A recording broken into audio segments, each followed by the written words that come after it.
It's a question for the gentleman from Germany. I look at the figure of FDI outflow from Japan, and actually it's not much. But you understand it is your second biggest investor. So my conclusion is that most of the Japanese companies go to Hamburg. So my question is, how do you do it? And the secondary question is, do you have a full-fledged Japanese school in Hamburg? To give you an honest answer, Hamburg is not the #1 for Japanese companies in Germany. It's by far Düsseldorf.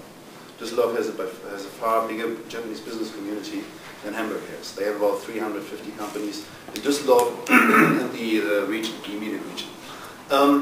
I think the interesting thing about the Japanese companies is that they really put up something. That means in the 60s, 70s when they came, they started on a small scale. Olympus, for example, they started with 3 or 4 people. Then they grew. Then they employed some Germans. Then they built the first warehouse. Then they did the first acquisition of a German company, taking over some 100 people working for them.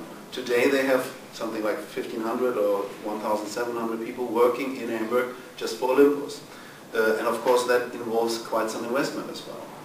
That refers to most of the other big names I mentioned before as well on a slightly smaller scale.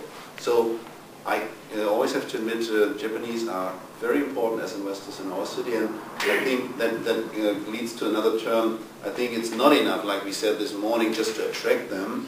You have to look after them, you have to pamper them, you have to be in touch with them, you have to understand when they might get into trouble and think about moving somewhere else, or when they want to buy in a company you can support them, or if they have a problem with little things like if there's a street and it should better be a one-way street, we try to change that. Or if there's a bus stop and the bus stop is in the wrong place, then we try to shift the bus stop for them. You don't have a Japanese school?